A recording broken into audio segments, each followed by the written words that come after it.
പ്രധാനപ്പെട്ട ഒരു വാർത്തയിലേക്കാണ്. തൊഴിലുറപ്പ് ജോലിക്കിടെ കാർ പാഞ്ഞു കയറിയ ഒരു മരണം. പാലച്ചിറ സ്വദേശി ശാന്തയാണ് മരിച്ചത്. തിരുവനന്തപുരം വർക്കല പാലച്ചിറ ജുമാ മസ്ജിദിന് സമീപമാണ് അപകടമുണ്ടായത്. ജോലി കഴിഞ്ഞ് വിശ്രമിക്കുന്നതിനിടെയാണ് അതിവേഗമെത്തിയ കാർ ഇടിച്ചത്. ശാന്തയെ ആശുപത്രിയിൽ എത്തിച്ചെങ്കിലും ജീവൻ രക്ഷിക്കാനായില്ല.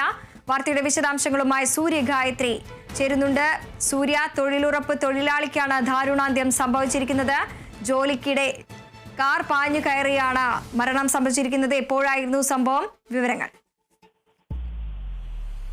സമയം മുൻപാണ് ഈ അപകടമുണ്ടായത്. ഇന്ന് തൊഴിലുറപ്പ് ജോലി ഉണ്ടായിരുന്നു. ആ ജോലി കഴിഞ്ഞതിന് ശേഷം തൊഴിലുറപ്പ് തൊഴിലാളികൾ വിശ്രമിക്കുന്നതിനിടയിലേക്കാണ് അതിവേഗത്തിൽ വന്ന കാറ് ഇടിച്ചു കയറിയത്.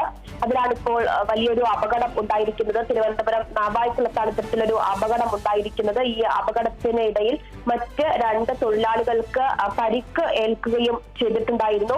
ഇവരെ ആശുപത്രിയിലേക്ക് മാറ്റിയിട്ടുണ്ട്.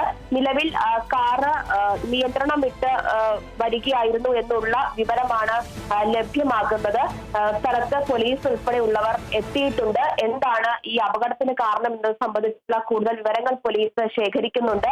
ഈ അപകടത്തിൽ പെട്ടവരെ ആശുപത്രിയിലേക്ക് മാറ്റിയിരിക്കുകയാണ്. മറ്റ് തൊഴിലാളികൾക്കും വാഹനാപകടത്തിൽ സാരമായിട്ട് പരിക്കേറ്റിട്ടുണ്ട് എന്നുള്ള വിവരമാണ് ലഭിക്കുന്നത്. അവരെല്ലാവരെയും നിലവിൽ ആശുപത്രിയിലേക്ക് മാറ്റിയിരിക്കുകയാണ്. ശരി, സൂര്യഗായത്രിയാണ് വിവരങ്ങൾ പങ്കുവച്ചത്.